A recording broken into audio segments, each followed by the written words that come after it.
بسم اللہ الرحمن الرحیم۔ السلام علیکم ورحمۃ اللہ وبرکاتہ۔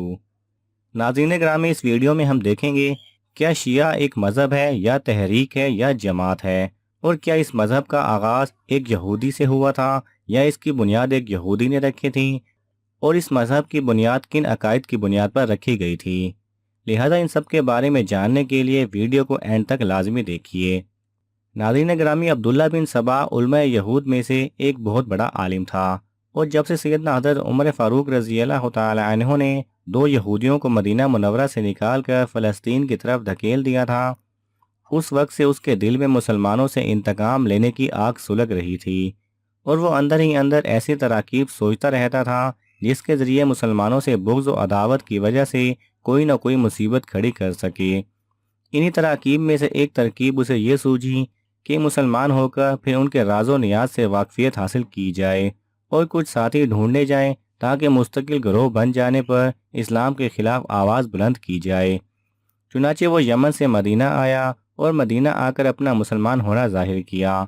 اس وقت حضرت عثمان غنی رضی اللہ تعالی عنہ امیر المومنین تھے۔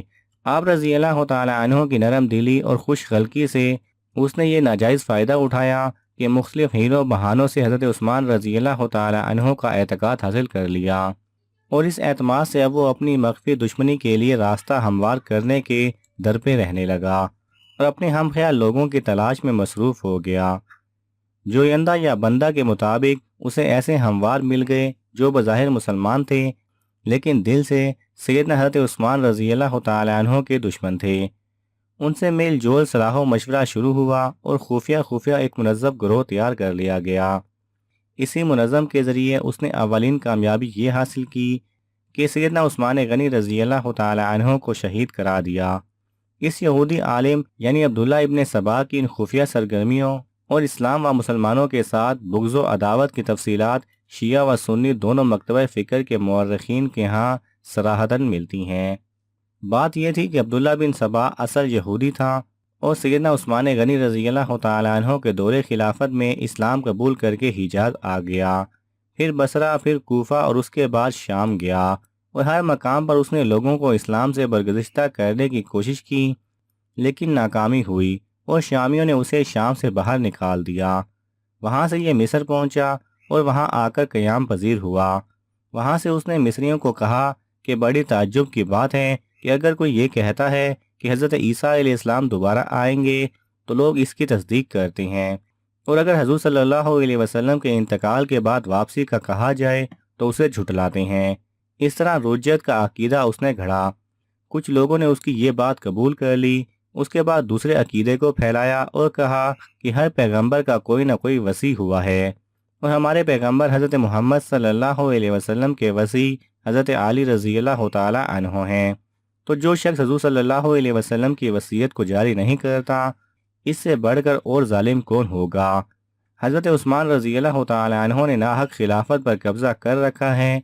اس کی ان باتوں کو سن کر لوگ اس کی حمایت میں اٹھ کھڑے ہوئے، اور اپنے حاکموں پر لعن طعن کا آغاز کر دیا۔ پھر وہ کہتا ہے کہ حضور صلی اللہ علیہ وسلم نے حضرت علی رضی اللہ تعالی عنہ کو اپنا وصی مقرر فرمایا ہے۔ جب حضور صلی اللہ علیہ وسلم خاتم الانبیاء ہیں تو حضرت علی رضی اللہ تعالی عنہ خاتم الوصیاء ہوئے۔ پھر وہ کہتا ہے کہ اس وجہ سے حضرت علی رضی اللہ تعالی عنہ امر خلافت کے حضرت عثمان رضی اللہ تعالی عنہ سے زیادہ حقدار ہیں۔ حضرت عثمان رضی اللہ تعالی عنہ نے امر خلافت میں زیادتی کی اور خود امیر بن بیٹھے۔ یہ سن کر لوگوں نے حضرت عثمان رضی اللہ تعالی عنہ پر بہت سے اعتراض کرنے شروع کر دیے، اور اپنے مذموم عزائم کو امر بالمعروف و نہی عن المنکر کے رنگ میں پھیلانا شروع کیا۔ اس سے اہل مصر کی ایک کثیر تعداد فتنے کی زد میں آ گئی۔ انہوں نے کوفہ اور بصرہ کی عوام کو رکا جات لکھے، جس کے بعد کوفی اور بصری لوگ ان کے ہاں میں ہاں ملانے لگے، اور عثمان غنی رضی اللہ تعالی عنہ کی خلافت کے انکار پر سب متفق ہو گئے۔ انہوں نے کئی ایک آدمی حضرت عثمان رضی اللہ تعالی عنہ کے ساتھ مناظرہ کے لیے بھیجے، اور کچھ ایسے پیغامات بھی بھیجے کہ ہم آپ کے اس رویے پر احتجاج کرتے ہیں۔ آپ نے اپنے عزیز و اقارب اور رشتہ داروں کو مختلف عہدے پر فائز کیوں کیا، اور بڑے بڑے صحابہ کرام کو کوئی اہمیت نہ دی؟ تو یہ باتیں بہت سے لوگوں کے دلوں میں گھر کر گئیں۔ بانی مذہب شیعہ عبداللہ بن سبا یہودی کے عقائد کے بیان میں اہل سنت کی مذکورہ کتاب کی تائید شیعہ تواریخ سے بھی ہوتی ہے۔ شیعہ عقائد کی مشہور تاریخی کتاب روضۃ الصفا میں موجد اہل تشیع عبداللہ بن سبا کے عقائد کی تشریح ان الفاظ میں موجود ہے۔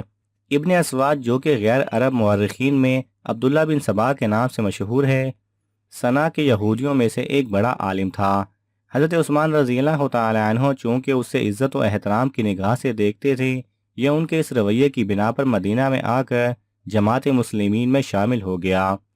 جب ان کا مقصد ناکامیوں کے پردوں سے باہر نہ نکل سکا، یعنی اس کا دلی مقصد پورا نہ ہوا، تو اس نے ان لوگوں کے ساتھ میل جول بڑھانا شروع کر دیا جو حضرت عثمان رضی اللہ تعالی عنہ کے ساتھ دلی کا دورت رکھتے تھے۔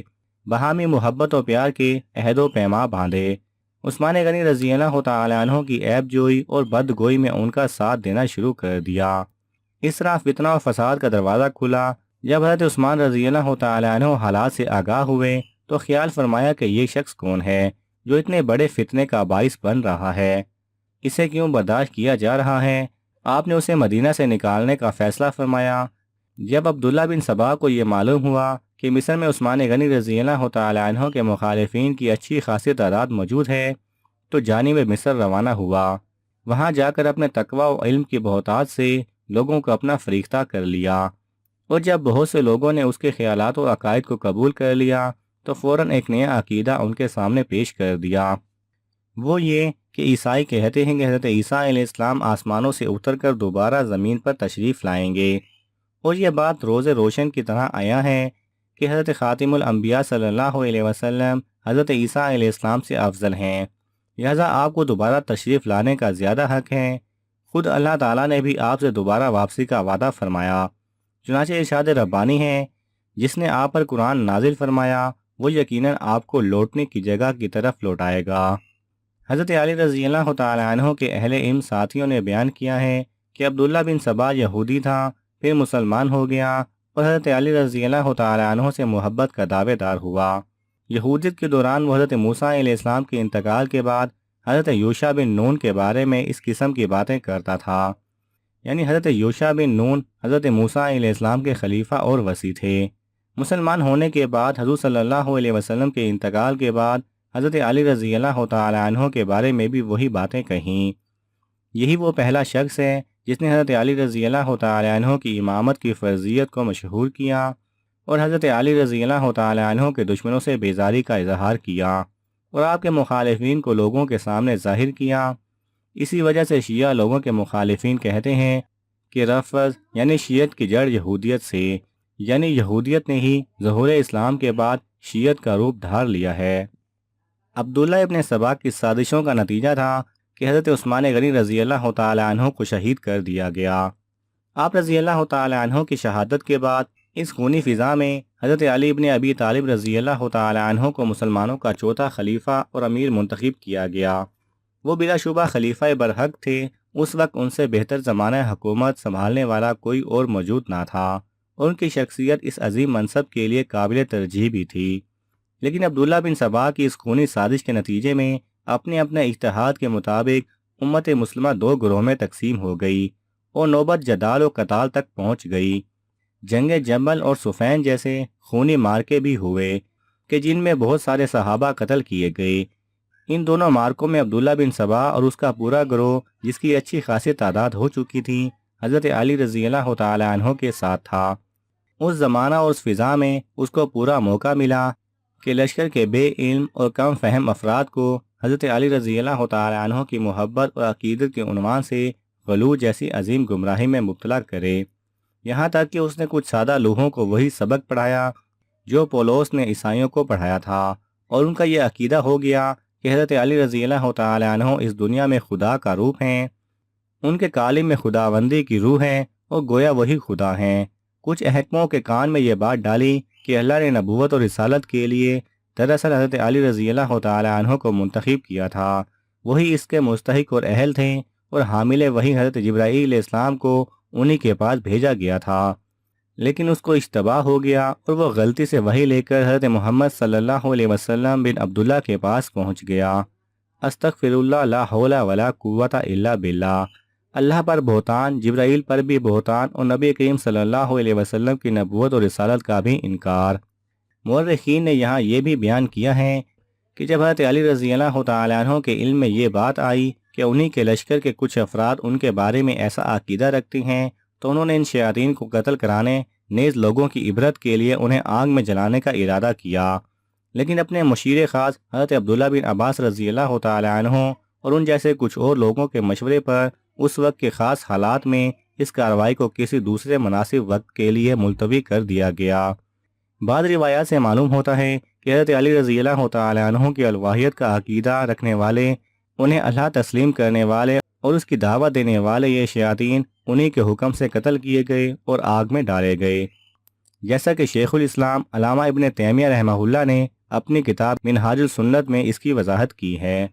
بہرحال جنگ جمل اور صفین کے جنگوں کے زمانہ میں عبداللہ بن سبا اور اس کے چیلوں کو اس وقت کی فضا سے فائدہ اٹھا کر حضرت علی رضی اللہ تعالیٰ عنہ کے لشکر میں ان کے بارے میں غلو کی گمراہی پھیلانے کا پورا موقع ملا۔